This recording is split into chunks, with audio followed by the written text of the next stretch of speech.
Hello everyone, I welcome you all to this incredible platform of learn with मीजू। कैसे ही आप सब अच्छे होंगे, मज़े में होंगे और अच्छे से अपने एग्ज़ाम की तैयारी कर रहे होंगे। देखिए, आज हमारे पास यहाँ पे अकाउंटिंग के लिए लेक्चर नंबर 5 रहने वाला है। ठीक है, इससे पहले आपने सभी वीडियो सेशन देखे होंगे, अगर नहीं देखे हुए जाके देख लेना। सारे वीडियोस प्लेलिस्ट में आपको मिल जाएंगे, तो आप इससे बेनिफिट ले सकते हैं। ठीक है, तो आज हम बात करने वाले हैं उन अकाउंटिंग टर्म्स के बारे में जो डिफ़िकल्ट तो लगती हैं, ठीक है, लेकिन मैं आपको इतनी ही ईजी लैंग्वेज में समझाऊंगा कि एक बार सुनोगे तो लाइफ टाइम आपको ये चीज़ें याद रहने वाली हैं। ठीक है, let's begin and make learning super simple. बाकी टेलीग्राम, इंस्टाग्राम, व्हाट्सएप चैनल को जरूर फॉलो कर लेना, लिंक आपको डिस्क्रिप्शन या फिर कमेंट बॉक्स में मिल जाएगा। ठीक है, ओके, टाइम वेस्ट किए हम अपने वीडियो को कंटिन्यू करते हैं। आज हमारे पास 21 टर्म रहने वाला है लेजर। ठीक है, इससे पहले हमने जर्नल के बारे में देखा था, ये आपके सिलेबस में अलग से भी दिए गए हैं, वहाँ पे हम इन डीप देखेंगे, लेकिन यहाँ पे आपको बेसिक जानकारी इनके बारे में होना बहुत ज़्यादा ज़रूरी है। ठीक है, जर्नल की अगर आपको समझ आई होगी तो लेजर की भी आपको अच्छे से समझ आ जाएगी। लेजर की बात जब हम करते हैं मेरे प्यारे दोस्तों, तो आपको क्या याद रखना है, लेजर जो होती है ना, ये मेन अकाउंटिंग बुक होती है। कौन सी बुक होती है? Main accounting book. इतना आपने याद रख लेना है। ठीक है, मेन अकाउंटिंग बुक होती है, और इसमें ये याद रखना है कि जहाँ पे क्या होता है, ऑल अकाउंट्स को, जितने भी हमारे अकाउंट्स रहते हैं, ध्यान से समझना, ऑल अकाउंट्स, तमाम के तमाम अकाउंट्स, इनको रिकॉर्डेड किया जाता है। वो तो हम वहाँ भी कर रहे थे जर्नल में, लेकिन यहाँ पे क्या किया जाता है, सेपरेटली रिकॉर्ड किया जाता है। क्या किया जाता है? Separately record. ठीक है, अलग अलग यहाँ पे रिकॉर्ड किया जाता है। इसमें दिखाया जाता है कि how much money comes in, कितना पैसा हमारे पास आया। ठीक है, हाउ मच गोज आउट, कितना पैसा हमसे गया। ठीक है, who owes us money and whom we have to pay. कहने का मतलब ये है कि आपको सिंपल वर्डिंग में क्या याद रखना है, लेजर एक ऐसी किताब होती है, ठीक है, जिसमें बिजनेस के सारे अकाउंट्स अलग अलग पेजेस पर, ठीक है, अलग अलग पेजेस पर रिकॉर्ड किए जाते हैं। ये याद रख लेना, लिखे जाते हैं अलग अलग पेजेस पर। ठीक है, अरेंज फॉर्म में। क्योंकि ना जर्नल में आप क्या कर रहे थे, जर्नल में आप ये समझ लो जैसे आपकी रफ नोटबुक होती है ना, रफ नोटबुक, तो आप रफ नोटबुक पे चीज़ें ऐसे ही रैंडमली लिख देते हो। ठीक है, रिकॉर्ड कर देते हो। रिकॉर्ड करना ज़रूरी होता है यहाँ पे अकाउंटिंग में, तो वो आपने रिकॉर्ड की थी, लेकिन वही ट्रांजैक्शंस जो आपने इसमें रिकॉर्ड की थी ना रफली, वो आप मतलब अरेंज फॉर्म में, बिल्कुल फेयर फॉर्म में, जर्नल में ना अलग अलग पेज पर अलग अलग जो है आप क्या करोगे, रिकॉर्ड करोगे। जो लेजर है ना, लेजर में हम ये देख सकते हैं कि किससे हमने पैसे लेने हैं और किसको पैसे देने हैं, और कितना प्रॉफिट हुआ, कितना लॉस हुआ, ये सारा का सारा हम लेजर में देखते हैं। आपको मैं ये बता देता हूँ कि लेजर बुक जो होती है ना, ये दिखने में कैसी होती है। ये आप देख सकते हैं, ये हमारे पास अकाउंटिंग लेजर बुक होता है। देखें, इधर नंबर लिखा जाता है, डेट लिखी जाती है, डिस्क्रिप्शन होता है, अकाउंट क्रेडिट जो हुआ वो प्लस करेंगे, डेबिट माइनस करेंगे, और बैलेंस लिखा जाता है। तो लेजर हमारे पास दिखने में कुछ इस तरह से। बाद में इन डिटेल जब हम लेजर के बारे में पढ़ेंगे तो आपको अच्छे से चीज़ें समझ आ जाएगी। आज मैं आपको कंफ्यूज नहीं करूँगा। अब आपको क्या याद रखना है, लेजर क्या है? लेजर एक ऐसी अकाउंटिंग की मेन बुक है जिसमें बिजनेस के सारे अकाउंट्स अलग अलग पेजेस पर लिखे जाते हैं। ठीक है, इससे हम ये देख सकते हैं कि किससे पैसे लेने हैं, किसको पैसे देने हैं, कितना प्रॉफिट हुआ, कितना लॉस हुआ, वो सारी चीज़ें देखेंगे। बाद में हम डेबिट क्रेडिट भी देखेंगे, तो आपको कोई परेशान होने की नीड नहीं है। की डेफिनेशन ये कहती है कि ये मेन अकाउंटिंग बुक है जहाँ पे क्या किया जाता है, ऑल अकाउंट्स को, जितने भी हमारे पास अकाउंट्स रहते हैं, इनको क्या किया जाता है, हमारे पास रिकॉर्डेड किया जाता है सेपरेटली। ठीक है, तो ये चीज़ आप याद रखेंगे, book where all accounts are arrange properly, ठीक है, आर सेपरेटली। और कैश अकाउंट्स जैसे होगा तो उसको हम किस में रखेंगे, कैश अकाउंट में रखेंगे। तो इस तरह से आपको याद रखना है। बाद में इन डिटेल हम बात करेंगे तो आपको अच्छे से चीज़ें और समझ आएंगी। बेसिक आपको इतना तो पता चल गया कि लेजर होता क्या है। आपको मैंने जर्नल और लेजर के बीच में डिफरेंस भी बता दिया, तो आपको ये चीज़ भी समझ में आ चुकी होगी। अब हमारे सामने दिया गया है 22 जो टर्म है, ट्रायल बैलेंस। क्या दिया गया है? Trial balance, very important. आपके सिलेबस में ये भी दिया गया है। ठीक है, आपके सिलेबस में ये भी दिया गया है, इसको भी इन डिटेल बाद में पढ़ेंगे, लेकिन पहले थोड़ा सा आपको बेसिक जानकारी होना काफ़ी ज़रूरी है। ट्रायल बैलेंस की बात करें तो सिंपल इन शॉर्ट क्या लिखा गया है, चेकिंग लिस्ट। थोड़ा ध्यान से समझना, यहाँ पे फोकस करना।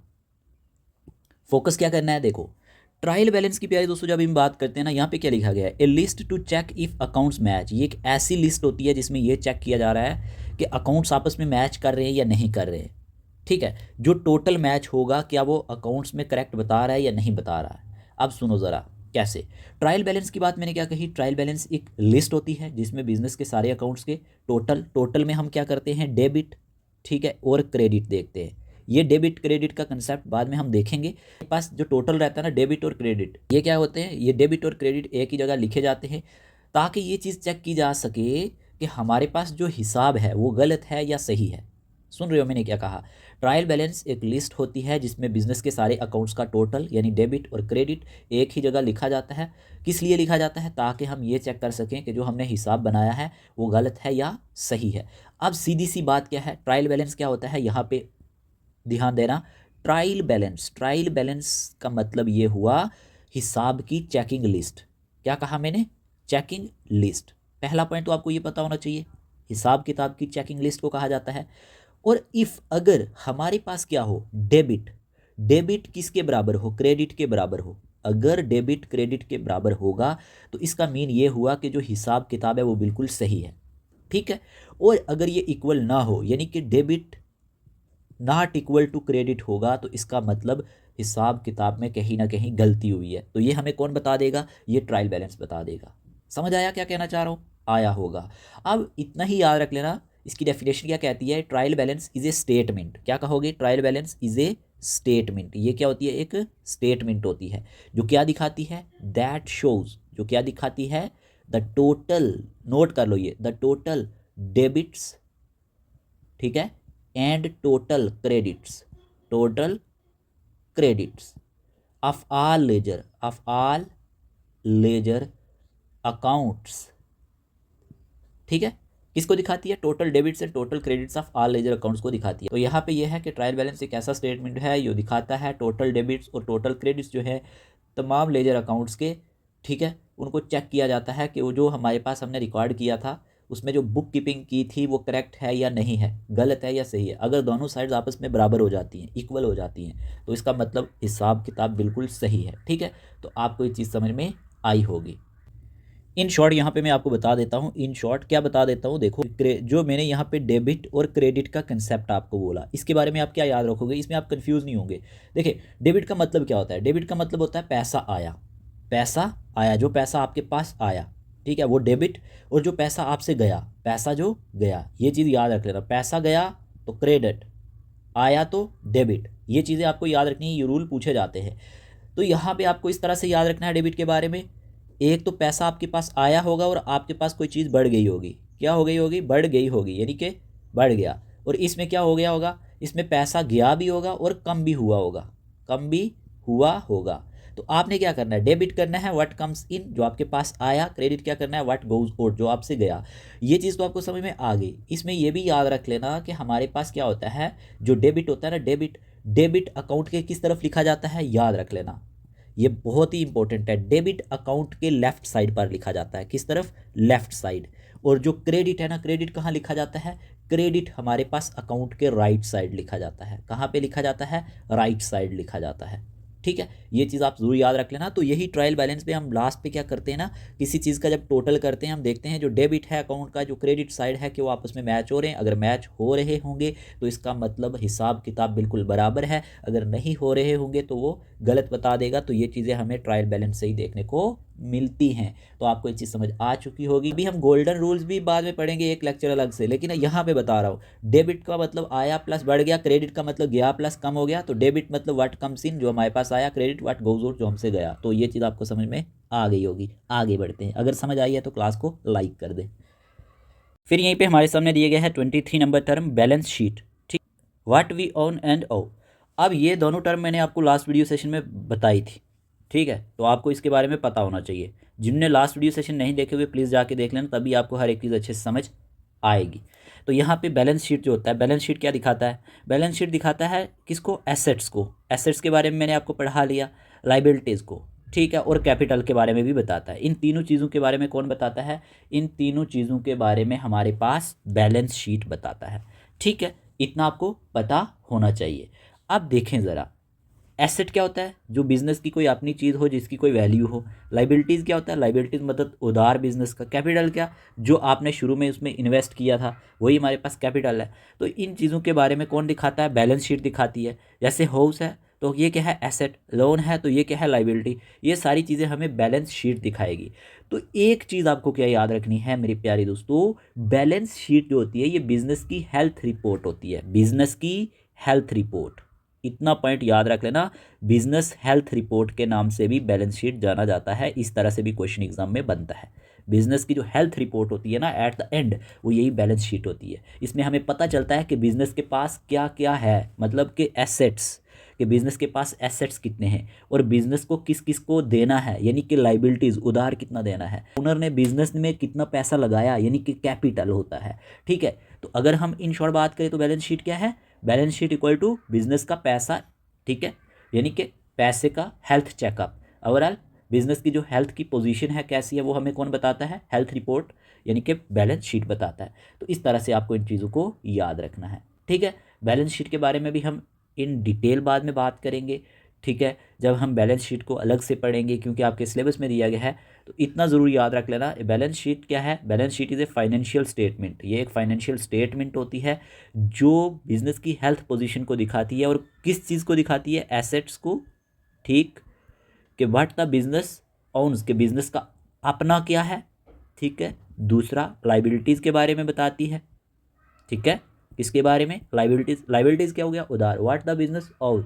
और तीसरा किसके बारे में बताती है, तीसरा हमारे पास कैपिटल के बारे में बताती है। कैपिटल क्या होता है, जो पैसा इन्वेस्ट किया जाता है, किसके द्वारा, ओनर के द्वारा, मालिक के द्वारा। तो ये तीनों चीज़ें जो हैं ये कौन बताता है हमें, ये बैलेंस शीट बताती है। It tells the financial position, ये हमें फाइनेंशियल पोजीशन के बारे में बताती है, किसकी, बिजनेस की, जो भी किसी पार्टिकुलर डेट पे हुई होंगी। तो ये चीज़ आपको समझ में आई होगी। बाद में हम ना इसकी एग्जाम्पलें ले लेके समझेंगे कि बैलेंस शीट क्या, जब आपको प्रॉपर मतलब सिर्फ बैलेंस शीट का ही पढ़ाया जाएगा। कहने का मतलब ये है कि बाद में जो हम लेक्चर लाएंगे ना, एक ही वीडियो सेशन में सिर्फ बैलेंस शीट की बात करेंगे, एक ही वीडियो सेशन में हम ट्रायल बैलेंस की बात करेंगे, एक ही वीडियो सेशन में हम जर्नल की बात करेंगे, इसी तरह से एक ही वीडियो सेशन में हम लेजर की बात करेंगे। तो आप समझ सकते हो कि जब हम सिर्फ एक पार्टिकुलर टॉपिक को उठाएंगे तो आपको कितनी चीज़ें समझ आने वाली हैं। अभी हम क्या कर रहे हैं, टर्मिनोलॉजी, मतलब कि कौन कौन सी टर्म्स अकाउंट्स में यूज़ होती हैं। तो ये चीज़ आपको समझ आ गई कि हमारे पास बैलेंस शीट क्या होता है। बैलेंस शीट की तीन इंपॉर्टेंट चीज़ें, एसेट, लाइबिलिटीज़ और कैपिटल। एसेट, ठीक है, तो ये चीज़ आपको याद रखना है। तो बैलेंस शीट क्या है, क्या रखा है प्लस किसका रखा है, ये चीज़ें सारी की सारी बैलेंस शीट में ही आती हैं, जो हमें क्या दिखाता है, जो हमें बिज़नेस की फाइनेंशियल स्टेटमेंट दिखाता है। और ये भी याद रख लेना, ये बिज़नेस की हेल्थ रिपोर्ट भी कहलाती है। ठीक है, बिज़नेस की हेल्थ रिपोर्ट के नाम से क्या जाना जाता है, बैलेंस शीट जाना जाता है। तो अब आपको ये चीज़ समझ में आई होगी। आगे बढ़ते हैं। अब हमारे सामने 24 टर्म में दिया गया है प्रॉफिट एंड लॉस अकाउंट। ठीक है, प्रॉफिट लॉस का जो रिजल्ट रहता है ना, वो हमें प्रॉफिट एंड लॉस अकाउंट में देखने को मिलता है। आपने एक चीज़ यहाँ पे नोटिस की होगी कि हम जो ये टर्म्स देख रहे हैं ना, ये भी इन सीक्वेंस पढ़ रहे हैं, इन सीक्वेंस। ठीक है, तो प्रॉफिट एंड लॉस अकाउंट की जब हम बात करते हैं मेरे प्यारे दोस्तों, ये क्या दिखाता है, प्रॉफिट को दिखाता है या लॉस को दिखाता है जो एक साल के अंदर हुआ होता है। मतलब एग्जांपल के तौर पे आपने अर्न 20,000 और स्पेंड किया आपने 50,000, तो प्रॉफिट कितने का हो गया, आपको 20,000 का प्रॉफिट हो गया। अब सुनो, प्रॉफिट एंड लॉस की जब बात होती है, profit and loss account business की अर्निंग रिपोर्ट होती है, बिजनेस की अर्निंग रिपोर्ट। अगर आपसे हेल्थ रिपोर्ट पूछा जाए, health report, balance sheet, earning report, profit and loss account, profit and loss account, याद रखना, इस तरह से क्वेश्चन एग्जाम में बनते हैं। ठीक है, जब पेपर दे के आओगे तो ज़रूर आप मुझसे पूछोगे कि ये इस तरह के क्वेश्चन एग्जाम में आए थे। और ये याद रख लेना, इसमें बिजनेस देखता है कि कितना पैसा कमाया, जो कमाया होगा वो क्या होगा, वो इनकम होगा। ठीक है, और कितना पैसा खर्चा, खर्चा जो है वो एक्सपेंस होगा। ऑलरेडी पढ़ा चुका हूँ इसके बारे में। तो अगर इनकम ज़्यादा होगी, अगर इनकम क्या होगी, ज़्यादा, यानी कि मोर होगी, तो इसका मतलब आपको प्रॉफिट हुआ है। ठीक, तो अगर आपके एक्सपेंसेस ज़्यादा हुए हैं तो इसका मतलब आपको क्या हुआ है, यहाँ पे लॉस हुआ है। ठीक है, एक्सपेंसेस अगर मोर होंगे तो लॉस। ये समझ आ चुकी है आपको, आ गई होगी। तो प्रॉफिट एंड लॉस अकाउंट क्या है, कि कितना कमाया, ठीक है, और कितना खर्च किया। ठीक है, ये जो रिपोर्ट होती है ये हमें प्रॉफिट एंड लॉस अकाउंट से देखने को मिलती है। तो profit and loss account is a statement that shows the revenue, revenue मतलब इनकम। ये किसको दिखाता है, इनकम को। रेवेन्यू के बारे में ऑलरेडी भी पढ़ा चुका हूँ, आपको समझ में आया होगा। तो प्रॉफिट एंड लॉस अकाउंट एक ऐसी स्टेटमेंट है जो दिखाती है रेवेन्यू को, इनकम्स को और एक्सपेंसेस को, किसके, बिजनेस के, फॉर ए पार्टिकुलर पीरियड। ये हमें दिखाता है कि बिजनेस ने प्रॉफिट कमाया या लॉस कमाया, तो ये चीज़ आप समझ लेना। ठीक है, तो ये हमारे पास प्रॉफिट एंड लॉस अकाउंट कहलाता है और क्वेश्चन एग्जाम में बन चुके हैं इन पे ऑलरेडी। जैसे ये नेक्स्ट टर्म 25 नंबर पे डेप्रिसिएशन है ना, सीधा सीधा वन लाइनर फॉर्म में ये क्वेश्चन 2 बार एग्जाम में पूछा जा चुका है। इसीलिए तो ये टॉप 100 जो हम यहाँ पे अकाउंटिंग टर्म्स देख रहे हैं ना, इसी में से आपको 5 से 6 क्वेश्चन आपके निकल जाएंगे। ये आप मेरी बात ज़रूर याद रखना, 5 से 6 क्वेश्चन आपके इसी से निकलने वाले हैं। अब देखें ज़रा, डेप्रिसिएशन दिया गया ना, डेप्रिसिएशन यानी वैल्यू डिक्रीज, जब किसी चीज़ की वैल्यू क्या हो जाए, कम हो जाए, इतना याद रख लेना। यहाँ पे क्या लिखा गया है, when an object losses value over time, जब वक्त के साथ साथ ना किसी ऑब्जेक्ट की क्या हो जाए, वैल्यू गिर जाए। ठीक है, a bike value reduces each year, मतलब आपने कोई बाइक लिया तो हर साल उसकी वैल्यू क्या हो जाएगी, कम होती जाएगी ना। मतलब जिस पैसे पे आपने खरीदा था क्या उसी पे बेचोगे, किसी को बेचना होगा नहीं, तो वैल्यू डिक्रीज़ हो रही है। जो वैल्यू डिक्रीज़ हो रही है वही हमारे पास डेप्रीसिएशन कहलाता है। डेप्रीसिएशन का मतलब ये हुआ किसी चीज़ की वैल्यू का धीरे धीरे कम होना, क्या होना, कम होना। ठीक है, वैल्यू का कम होना, ऐसे आप लिख लेना, वैल्यू का कम होना। तो टाइम के साथ मशीन्स की बात करें, फर्नीचर की बात करें, कार है कोई, मोबाइल है कोई, ठीक है, मोबाइल मान लेते हैं, ये सब क्या हो जाते हैं, ओल्ड हो जाते हैं, पुराने हो जाते हैं, तो इनकी वैल्यू यानी प्राइस क्या हो जाती है, कम हो जाती है। तो इसी कम होने को डेप्रिसिएशन बोलते हैं, वैल्यू के कम होने को। तो अगर इन शॉर्ट में आपको बोलूँ तो क्या, वैल्यू का गिरना, वैल्यू का डिक्रीज़ होना, वैल्यू का डिक्रीज़ होना, ये क्या कहलाएगा, डेप्रिसिएशन कहलाएगा। क्या कहलाएगा, डेप्रिसिएशन कहलाएगा। तो ये चीज़ आपको समझ में आई होगी। इतना ज़रूर याद रख लेना, depreciation means the decrease in the value of an asset. कोई एसेट हो सकता है जो कोई आपकी चीज़ है, ठीक है ना, एसेट की वैल्यू में डिक्रीज आ सकता है over time because of use, क्योंकि आप उसको यूज़ करोगे। ठीक है, यूज़, एज की बात करें मतलब टाइम पीरियड के हिसाब से, या फिर वियर एंड टेयर, ये भी पूछा जाता है। वियर एंड टेयर मतलब कि आपकी कोई गाड़ी है, कहीं पे वो लग जाती है, ठीक है, वियर टेयर हो जाता है उसका, कोई चीज़ आपकी टूट जाती है। तो इस तरह से याद रखना है, डेप्रिसिएशन का मतलब जब वैल्यू में गिरावट आ जाए तो इसी को डेप्रिसिएशन कहा जाता है। मान के चलते हैं आपने कोई मोबाइल फ़ोन लिया, आपने 20,000 का लिया था, एक साल बाद उसकी वैल्यू सिर्फ कितनी रह जाएगी, मान के चलते हैं 12,000, 12,000, तो वैल्यू कम हुई ना। 20,000 में से आप अगर उसको माइनस करोगे 12,000 को, मुझे बताओ कितने बचे, 8,000। तो ये 8,000 जो आपके पास बचेगा ना पीछे, यही हमारे पास डेप्रिसिएशन है। ठीक है, कार यूज़ करते करते पुरानी हो जाती है मान के चलते हैं, तो गाड़ी की रीसेल वैल्यू हर साल क्या होती है, थोड़ी कम हो जाती है ना। जो वैल्यू कम होती है वही हमारे पास क्या कहलाता है, डेप्रिसिएशन कहलाता है। होप आपको अच्छे से समझ आया होगा जिस तरह से मैंने आपको समझाया है। वैल्यू का कम हो जाना टाइम के हिसाब से या वियर एंड टियर के हिसाब से, तो ये हमारे पास डेप्रिसिएशन कहलाता है। ओके, आगे बढ़ते हैं। फिर हमारे सामने दिया गया है ड्राइंग। ड्राइंग पे भी क्वेश्चन एग्जाम में बना हुआ है, ठीक है, इंपॉर्टेंट, ऑलरेडी इस पे भी क्वेश्चन बन चुका है और सीधा सीधा यही पूछा जाता है, यही लाइन पूछी जाती है जो यहाँ पे दी गई है। ओनर टेक्स मनी, जब ओनर, याद रख लेना, जब मालिक पैसा लेता है, ठीक है। अब सभी नज़र money the owner takes from business, लेकिन ये पैसा कहाँ से लेगा ओनर, बिजनेस से। किस लिए, पर्सनल यूज़ के लिए। ये टर्म याद रख लेना, पर्सनल यूज़, किस लिए, पर्सनल यूज़ के लिए। वो क्या कहलाएगा, ड्राइंग कहलाएगा। अगर मान के चलते ओनर ने ₹500 लिए घर के यूज़ के लिए, किससे, बिजनेस से, तो ये हमारे पास ड्राइंग है। ड्राइंग का मतलब इन सिंपल क्या हुआ, ओनर ने बिजनेस का पैसा या सामान अपने पर्सनल यूज़ के लिए निकाल लिया। क्या किया, अपने पर्सनल यूज़ के लिए निकाल लिया।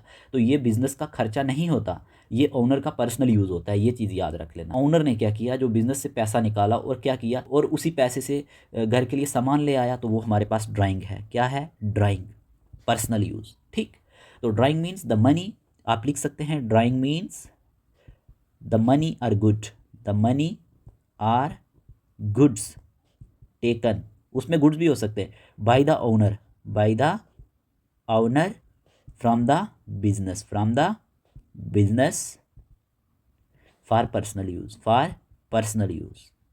तो आपको समझ आया होगा कि ड्राइंग क्या होता है। मान के चलते हैं मेरे प्यारे दोस्तों, ओनर ने बिजनेस के कैश बॉक्स से 5,000 क्या किए, निकाल लिए और घर ले गया, तो ये क्या है, ड्राइंग है। तो मनी द ओनर, वो पैसा जो मालिक लेता है बिजनेस से पर्सनल यूज़ के लिए, यही हमारे पास ड्राइंग कहलाता है। तो होप आपको ये चीज़ अच्छे से समझ आई होगी, ये भी एग्जाम में पूछा जाता है। क्लियर, आगे बढ़ते हैं। फिर हमारे पास 27 टर्म दिया गया है यहाँ पे, interest, extra money on loan, जो एक्स्ट्रा मनी देना पड़ता है, एक्स्ट्रा मनी किस पे, लोन पे, यही क्या है, इंटरेस्ट है। तो आपको क्या याद रखना है, extra money paid on borrowed money. ठीक, अब सुनो ज़रा एग्जाम्पल, आपने क्या किया, पेइंग किया ₹100 इंटरेस्ट लोन पे। समझना, इंटरेस्ट वो एक्स्ट्रा पैसा होता है, वो एक्स्ट्रा पैसा होता है जो आप किसी से क्या करते हैं, लोन लेते हो, ठीक है, तो उसको उसके बाद में एक्स्ट्रा जो पैसा देते हैं उसके ऊपर, वो हमारे पास क्या कहलाता है, इंटरेस्ट। तो इंटरेस्ट क्या हुआ, इंटरेस्ट वो एक्स्ट्रा पैसा जो आप किसी से लोन लेते हो या देते हो। बदले में जो लेना देना पड़ता है ना, तो ये एक तरह का एक्स्ट्रा चार्ज होता है जो आप उसको एक्स्ट्रा ऊपर पे करते हो। ठीक है, लोन पे जो आप क्या करते हैं, उधार पे क्या करते हैं, दिया, जो आपने दिया या फिर लिया, या लिया गया पैसा, लिया गया एक्स्ट्रा पैसा, यही हमारे पास क्या है, इंटरेस्ट है। तो सिंपली आप क्या याद रखेंगे, यहाँ पे आप दोबारा से लिख सकते हैं, interest is the extra amount of money, extra amount of money paid or received, ठीक है, paid or received for using someone else money. वैसे आप सबको मालूम भी है इसके बारे में। एग्जाम्पल के तौर पे ना, आपने लोन ले लिया, मान के चलते हैं कितने का, 10,000 का, ठीक। तो बैंक क्या बोलता है आपको कि हर मंथ थोड़ा एक्स्ट्रा पैसा देना पड़ेगा। जो आपने ये 10,000 बैंक से लोन लिया था, उस पर जो आप एक्स्ट्रा मनी दे रहे हो हर मंथ, वही हमारे पास इंटरेस्ट कहलाता है। किसी को लोन दिया आपने, क्या किया, अपने दोस्त को 5,000 उधार दिए, वो आपको एंड में ना 5500 वापस करता है 5,000 के बजाय। तो वो जो 500 उसने एक्स्ट्रा आपको दिया, वही इंटरेस्ट है। तो आपको ये चीज़ समझ आ चुकी होगी, इंटरेस्ट क्या होता है, extra money on loan, extra money paid on burrowed money. आगे बढ़ते हैं। तो अब यहीं इसी तरह से क्या दिया गया है, लोन, यानी बरोड मनी को हम क्या कहते हैं, लोन कहते हैं। मनी ऐसा पैसा जो हम लेते हैं, taken from someone that must be return, जो हम किसी से लेते तो हैं, जैसे बैंक से ले लिया तो वापस तो करना ही है, ठीक है। टेकिंग, हमने 10,000 बैंक से लिए तो वापस तो करोगे ना, यही लोन है। तो लोन का मतलब क्या हुआ, लोन मतलब उधार पैसा जो आप किसी से लेते हो, ठीक है, और बाद में वापस करना भी होता है इंटरेस्ट के साथ या बिना इंटरेस्ट के, तो ये हमारे पास लोन है, ठीक है। तो लोन यानी उधार लिया हुआ पैसा, ठीक है, बारोड मनी, जो उधार में आपने पैसा लिया है वही लोन है। तो लोन क्या हो गया, a loan is a money, loan क्या हो गया, loan is money, a loan is a money borrowed from a person, और बैंक भी हम कह सकते हैं। that must be repaid, जो आपको वापस देना ही है। यूजली हम बात करें तो किसके साथ, इंटरेस्ट के साथ। तो अब आपको दोनों चीज़ें समझ आ चुकी होंगी कि इंटरेस्ट क्या होता है और लोन क्या होता है। एग्जाम्पल के तौर पे आपको बाइक खरीदनी है, पैसा कम है, आप क्या करते हैं, बैंक से 50,000 का लोन लेते हैं, कितना, 50,000 का आप लोन ले लेते हैं। तो बाद में मंथली थोड़ा थोड़ा करके वापस करते हो, तो ये क्या है, ये लोन ही तो है। तो आपको ये चीज़ समझ में आ चुकी होगी। फिर यहीं पे हमारे सामने दिया गया है डिस्काउंट, ठीक है, 29 नंबर पे क्या दिया गया है, डिस्काउंट। प्राइस रिडक्शन, डिस्काउंट का मतलब क्या होता है, प्राइस में गिरावट आना, कम करना। मतलब कैसे, less price given to customer, जब क्या दी जाती है, कम प्राइस कस्टमर को। कहने का मतलब ये हुआ कि किसी चीज़ की असली प्राइस से ना जब आप कम पैसा लेते हैं, वही हमारे पास डिस्काउंट कहलाता है। या मैं सिंपल बोलूँ, शॉपकीपर है ना, कोई शॉपकीपर क्या करेगा, कम प्राइस देता है, ठीक है, वही डिस्काउंट होता है। मतलब जो रियल प्राइस है किसी प्रोडक्ट की, किसी चीज़ की, उससे वो कम पैसे आपसे लेता है, वही डिस्काउंट है। तो प्राइस में जो कमी मिले, प्राइस में जब आपको थोड़ा सा लेस किया जाए, तो वही क्या है, डिस्काउंट है। इतना तो आपको पता ही है, आप भी हमें भी बोलते हैं, जैसे कि आप PDF वगैरह लेते हैं तो आप बोलते हैं डिस्काउंट दे दो, ठीक है। तो वही क्या है, डिस्काउंट है, मतलब कि थोड़े पैसे कम कर दो। डिस्काउंट का मतलब सिंपल क्या है, डिस्काउंट इज़ ए रिडक्शन, ठीक है, यानी कि कम होना, किस में, इन द, आप नोट कर लेना, in the original price of A product और सर्विस, समझ आया होगा। शर्ट ली, उसकी प्राइस थी 1,000, कितनी प्राइस थी, ₹1,000। शॉपकीपर बोलता है आपको 20% डिस्काउंट मिलेगा, कितने का डिस्काउंट मिलेगा, 20% का डिस्काउंट मिलेगा। मतलब कि अब शर्ट आपको कितने की मिलेगी, 1,000 में से 20% का डिस्काउंट अगर हम बात करें तो 800 की मिलेगी, कितने की, 800 में वो अब मिलेगी। तो 200 रुपये का आपको क्या हो गया, डिस्काउंट हो गया। डिस्काउंट क्यों दिया जाता है, अच्छा, डिस्काउंट क्यों दिया जाता है, कस्टमर्स अट्रैक्ट करने के लिए, ताकि जो पुराना स्टॉक है ना वो भी ख़त्म हो जाए। पुराना स्टॉक ख़त्म करने के लिए जो बचा हुआ स्टॉक है, स्टॉक के बारे में पढ़ाया था ना कि स्टॉक क्या होता है। फेस्टिवल्स एंड बिग सेल्स के टाइम ये चीज़ें ज़्यादातर लोग लाते हैं, तो यही डिस्काउंट है। मतलब जो आप क्या करते हैं, प्राइस का हिस्सा काट कर कम कर देते हैं, ठीक है, ताकि कस्टमर्स को अट्रैक्ट किया जा सके, जो भी आपका पुराना माल है वो भी बिक जाए। एवं कोई किसी को डिस्काउंट देता है, नहीं देता है, अपने ही फ़ायदे के लिए डिस्काउंट दिया जाता है। तो होप आपको ये चीज़ समझ आ चुकी होगी। Example 10% discount on class. तो आप इतना याद रख लेना कि हमारे पास डिस्काउंट क्या होता है, discount is a reduction in the original price of A product और सर्विस, किसी प्रोडक्ट की ओरिजिनल प्राइस में कमी होना, कम प्राइस होना, जो आप किसी कस्टमर को देते हो लेस प्राइस पे, वही डिस्काउंट कहलाता है। होप समझ आया होगा। आगे बढ़ते हैं। अब यहीं पे जो टर्म दी गई है, क्या दिया गया है, बैड डेट, यानी कि अनपेड मनी। सुनो, money that will never be received, ऐसा पैसा जो कभी भी आपको रिसीव नहीं होगा, ठीक है। Example, customer disappear without paying, कि वो कोई कस्टमर था वो बिल्कुल गायब ही हो गया बिना पैसा पे किए। तो बैड डेट का मतलब होता है वो पैसा जो हमें किसी से मिलना था, मतलब आपको तो वो पैसा किसी ने देना था क्योंकि आपसे लिया था, पर अब मिलने की उम्मीद ही नहीं है कि वो नहीं अब मिलेगा। मान के चलते आपने किसी दोस्त को उधार दे दिया, आप उसको रोज़ फ़ोन करते हो ये वो, लेकिन वो आपको पैसे नहीं दे रहा, ठीक है, और आप उम्मीद ही तोड़ देते हो और फिर मांगना भी छोड़ देते हो, वो बैड डेट कहलाता है। मतलब जो उधार दिया था अब वापस कभी भी नहीं आएगा, वही हमारे पास बैड डेट कहलाता है। समझ आया क्या मैं कह रहा हूँ? मतलब जो पैसा आपने उधार पे दिया था अब आपको वापस मिलने का कोई चांस ही नहीं है, वही बैड डेट कहलाता है। ठीक है, तो जो पैसा डूब गया हो, मतलब मान के चलो आपने बैंक में पैसा जमा करवाया था, वो पैसा आपका डूब गया कहीं किसी वजह से, वो वापस नहीं मिलेगा, वही बैड डेट है। ठीक है, तो bad that means the amount of money that can not be recovered from a customer, जो कभी भी रिकवर्ड नहीं होगा, रिसीव नहीं होगा। तो ये एक क्या होता है, लॉस होता है बिजनेस के लिए, लॉस टू द बिजनेस। समझ आया बैड डेट क्या होता है? ठीक है, आपने कस्टमर को क्या किया, 5000 का माल उधार दिया, कितने का, ₹5000 का मान लेते हैं।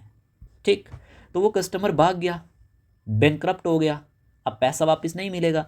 तो ये जो 5000 रुपीज़ थे ना, ये जो आपके 5000 रुपीज़ थे, ये क्या हो गए, ये बैड डेट हो गए, यानी कि ये आपको लॉस हो गया।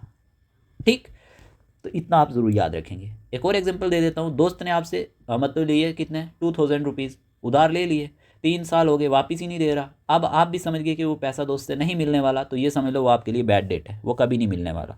तो समझ आया होगा, यहीं पे हमारे पास 30 टर्म्स कंप्लीट हो चुकी हैं। और मुझे इतनी उम्मीद है कि जितने भी मेरे व्यूअर्स हैं जो हमें देखते हैं, जो हमारी वीडियोज़ देखते हैं, एक तो हमारी वीडियोज़ आपको पसंद भी आती होंगी और आपको समझ भी आती होगी। और फिर भी अगर आपको कहीं कोई डाउट रहता है ना, व्हाट्सएप नंबर स्क्रीन पे दिया गया, इस नंबर पे आप मैसेज करके हमें वो डाउट पूछ सकते हैं कि ये चीज़ हमें समझ नहीं आई थी, नेक्स्ट वीडियो सेशन में दोबारा से समझा देना, हम वो भी करेंगे। ठीक है ना, इतना आपको ज़रूर याद रखना है।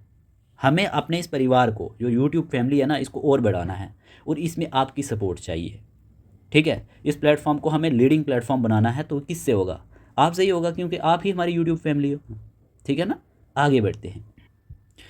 फिर हमारे पास ना जो 31 नंबर पे टर्म दिया गया ना, वेरी वेरी इंपॉर्टेंट टर्म, कोई भी एक टर्म बेकार नहीं है, इन सारी टर्म्स का आगे भी यूज़ होगा और एग्ज़ाम में भी आपको हेल्प मिलेगी। 31 नंबर पे दिया गया है चेक।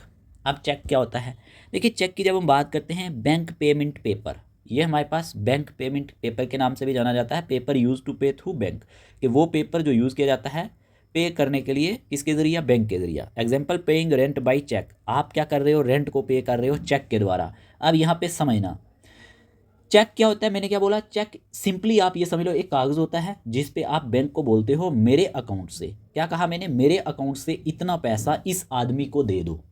ठीक है, बस इतना ही है ये, मतलब ना कैश देना ना पैसे गिनने, आपने क्या करना है, सिर्फ पेपर से पेमेंट जो हो जाती है उसी को चेक कहा जाता है।